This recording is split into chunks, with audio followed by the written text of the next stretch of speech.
On this episode of IROC Rehab, it's time to get down and dirty and refurbish our IROC's 38-year-old interior.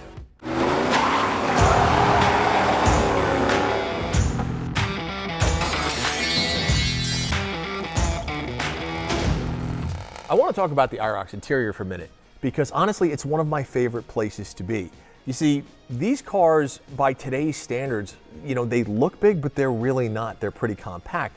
But what you were able to do in the 80s and the 90s and the 60s and 70s for that matter, was get an enormous amount of space in a compact space, right? These cars were kind of devoid of a lot of the safety features and the big A-pillars and things like that. So what you have is a cabin that's very open and very airy and very comfortable. When you look at the interior of the IROC, you've got this beautiful dash with these big analog gauges. You have a center console that's only that wide. And what that means is you can get in, you've got a ton of leg room. Your right leg doesn't slam up against the center console and cause you pain after 32 minutes of driving. You have a steering wheel that is beautifully set. Everything, it feels like it's just where it's supposed to be. It feels well designed. Now, from a quality perspective, sure, these cars had their quirks, but from an interior perspective, it's a fabulous place to be. Now, but here's the thing. This car is 38 years old. The interior is tired. The moldings are tired and cracked. The door panels are old and dirty. The carpet is dirty. The leather is worn. The seat bolsters are just flat. So while it's still comfortable and a great place to be, the fact of the matter is it's time for a refresh, and that's exactly what we're going to do right now. Not long ago, finding interior parts for a third-gen Camaro meant hours of scouring junkyards and pick and pulls. But with these cars becoming increasingly collectible, companies like TMI and Steele rubber products have stepped up, offering just about everything you need to completely transform a tired interior. From carpet kits and door panels to custom seat options, they've made it easier than ever to bring these cars back to life. But before we could install the new gear, we had to strip out the old, and that's when we uncovered a few surprises. Oh, found it. What? Oh, that's a good one. So Junior and I are pulling the interior out, and here's the thing, and anytime you pull an interior out of most old cars, you're gonna find something, in this case, a big old rat's nest or a mouse's nest under the rear seat. So we're gonna put a mask on, go with the shop vac, and just vacuum the hell out of it.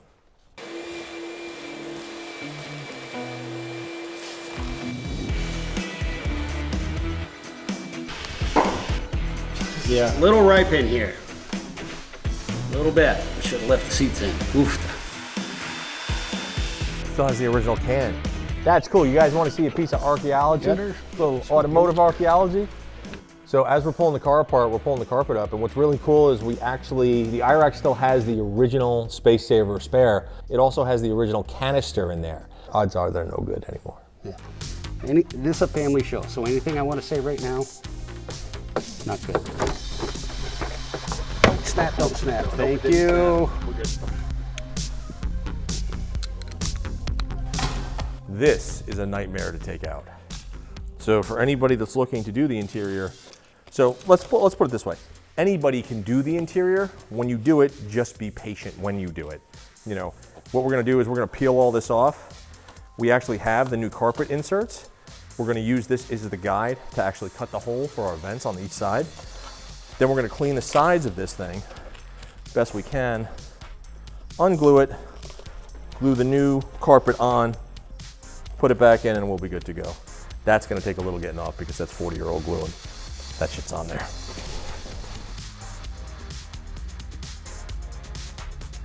We need to get this shortened. That's just too long. It is too long. What do you want to shorten it, about 2 inches or so? I would say so. I know the perfect sour individual to take care of this. All right, I'll be back. You might remember Glenn from season 1. Glenn is a fabricator extraordinaire, one of the most talented and creative people I've ever met. So I happened to call him and said, hey man, is it possible to just get a new shifter made, or is there something you can do? He goes, do you have the original? I said, yes, I have it right here. He goes, get down to me immediately. So we're going to Glenn's house, see what he can do, either shortening this or just making us a new one. I guarantee y'all are gonna be impressed with what you see because Glenn is the man. Good to see you. Good to see you. All right, so we have an issue. It's not really an issue, but it's something that we want to address. So shifter is too long? Yeah. So, you read my mind? Yes.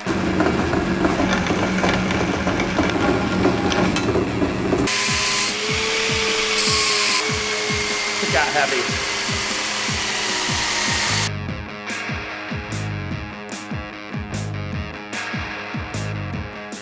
What I'm gonna do right now is I'm gonna put a ball on this. It's just gonna be a hot flash, and then I'm gonna take it up, I'm gonna look at it, like, all right, cool.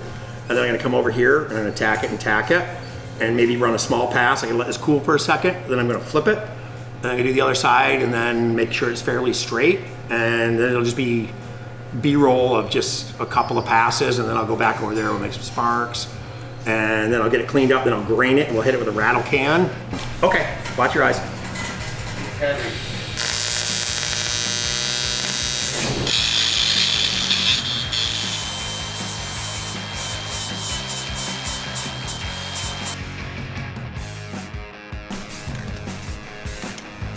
Okay, so this is what happens if when you come to Bennington, Vermont, and the stick in your car is too long. You just call Glenn Sauer, who's no joke one of the most talented humans I've ever met, and he makes a perfectly done shifter for your car. Oh, it was quick. In 20 minutes.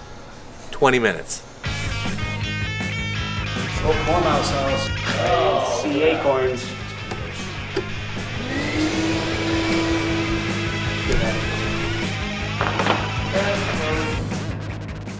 So we tore all the carpet out of the back of the car and we found more of that jute padding and another mouse house.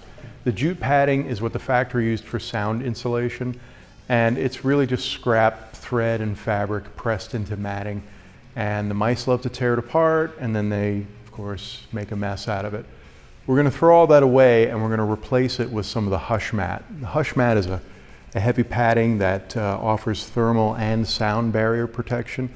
We've got two kinds. Some of it is a thick foam that we'll probably use back here where the exhaust is to really quiet the car down and replace some of the really heavy jute padding that was in there before.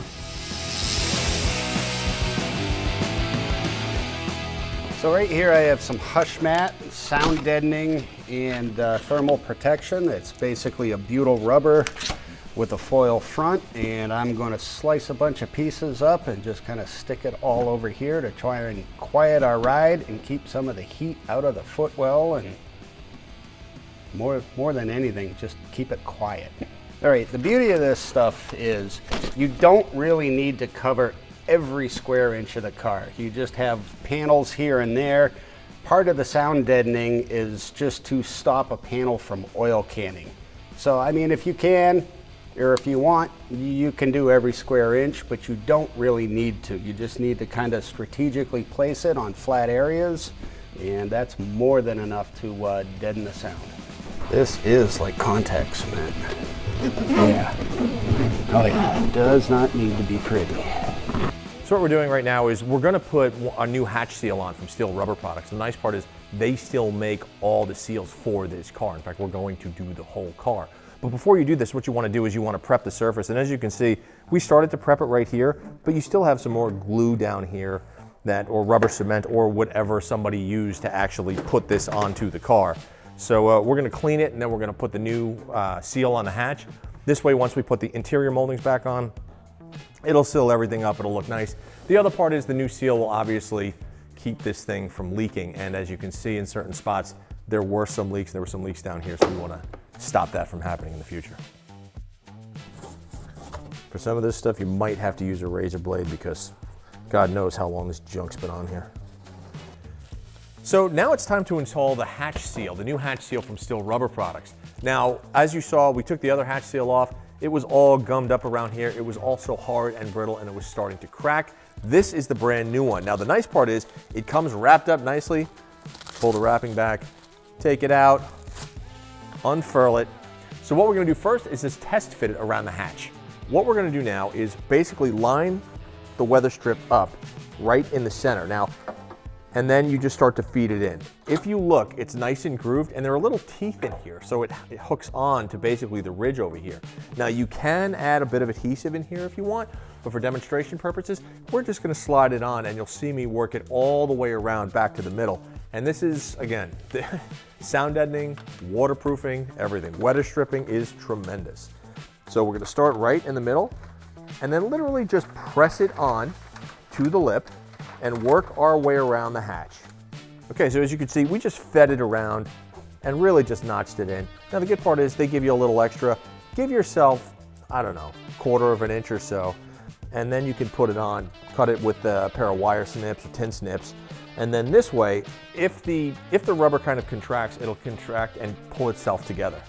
The other part is, once this is totally installed, you close the hatch, leave the hatch closed for at least 24 hours. Let the rubber realize where it's supposed to be and what it's doing. So since we ordered new door seals and hatch seal from Steele Rubber, we figured, well, we'll also get a new cowl seal for this car. That's the one that runs along the back of the hood. The one on this car is not in terrible shape, but it is starting to pull out and get deformed.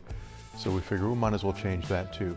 Now the hood seal on the back there along the cowl, a lot of people think that's just there to keep out water, but actually one of the important things it does is it keeps hot air from the engine from going right into the cowl vents and into the car. Those cowl vents are what draw air for the HVAC system. And so if you have a car where that's missing, you may notice sometimes it gets hot when you're not moving along very quickly.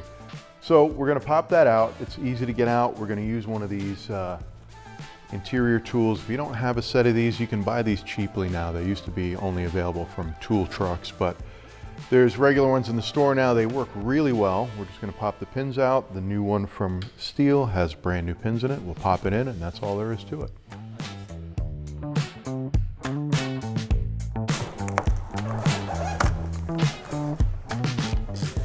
So what's interesting about GM cars of this era is on the door panel for these screws, these little torque screws, some of the screws, like this one, are real and some of them are fake. So you've got to be careful when you're taking them out, because if you twist the fake one, you can just crack, really crack it. So this was just a cost-saving thing by GM from back in the day. So just when you do it, just kind of be careful and don't gorilla arm everything. That one right there, that one's fake.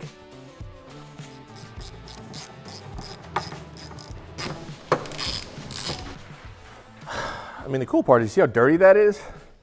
That's pretty gnarly. We're gonna clean that up so it's nice and nice. You can't put new carpet, new interior in a car and then put these back in. That's not okay.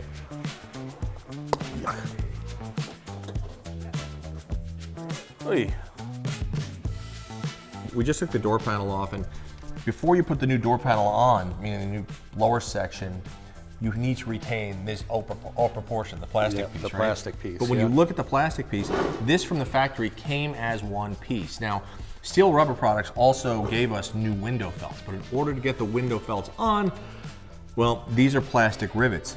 You have to drill every single one of these rivets out first, because so you can reuse this, but then here's the other thing. On the door panel itself, there are these inverted screws.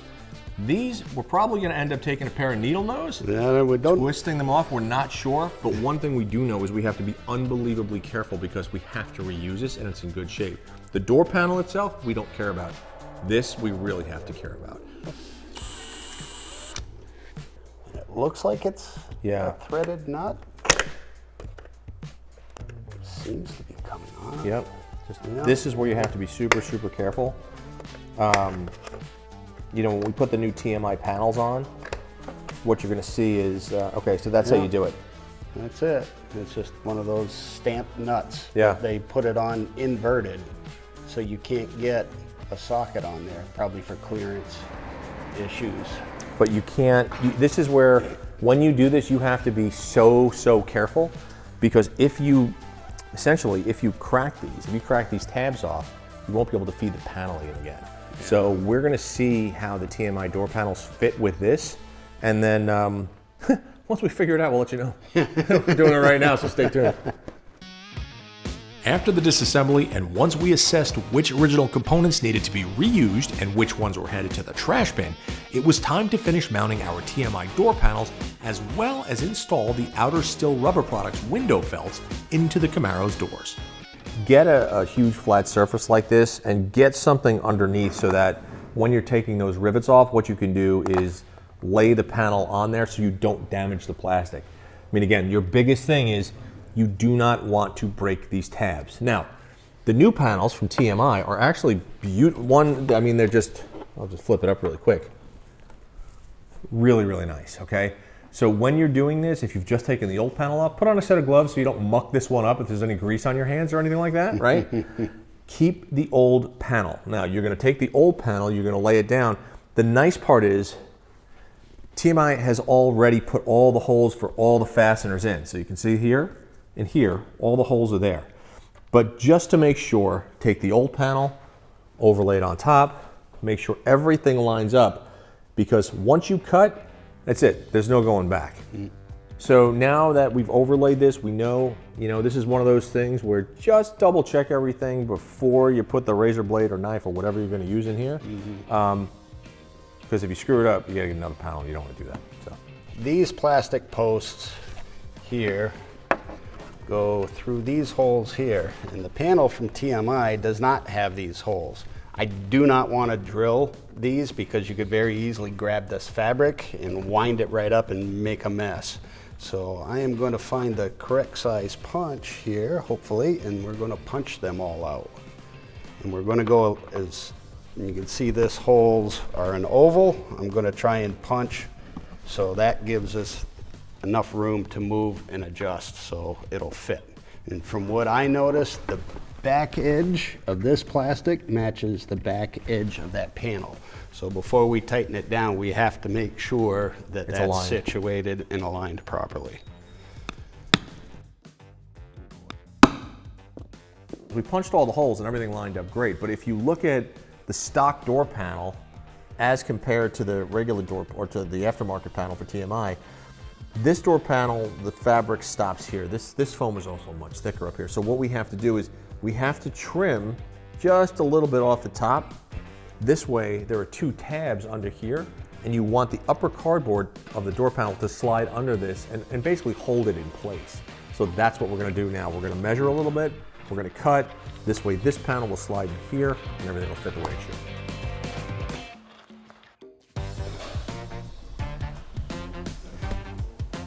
Okay, while the other guys are working on the door panel, I'm going to try to change this outer wiper. That's the felt from Steele rubber. The inner one goes on the door panel that the guys are working on, and then there's another one that wipes the outside of the glass. So this one is bolted on, and the only issue is the window, even though it's all the way down, is blocking some of the bolts. So what I'm going to do is loosen up these two guides that have felt ends and hold the glass out. The glass should come back in a little bit then, and I should be able to get to all these bolts and hopefully have that off in a couple minutes. One of the biggest issues about doing door panels on a 40-year-old car is that the plastic is so brittle, and that everything you touch, it's like, please don't break, please don't break. And then, you have to remember, it's not just the plastics, it's the switches, it's the wiring, it's the soldering on the wiring to the switch itself. So you're trying to keep everything intact. I mean, we've got 5 people doing this, and it's still like, you're like, okay, one step at a time. Can it be done? Of course it can be done. We're doing it, but it's patience. Do not rush this. Yeah.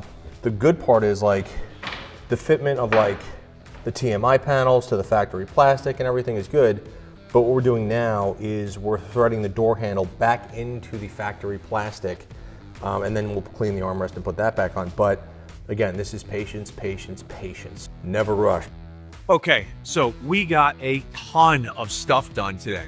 So we ripped the entire interior out of the Camaro. We put the Hushmat down. We've got door panels on. As you can see, the old interior is stuffed over there. We've got new interior over there. Tomorrow, what we're gonna do is get into this sucker, go get it aligned, finish the rest of the interior, because we're getting close to the end. Close to the end, close to getting this car back on the road and railing it with the new QA1 suspension, the new interior, and everything that helped to make it amazing. So stay tuned. We've got 2 episodes left. Don't miss them.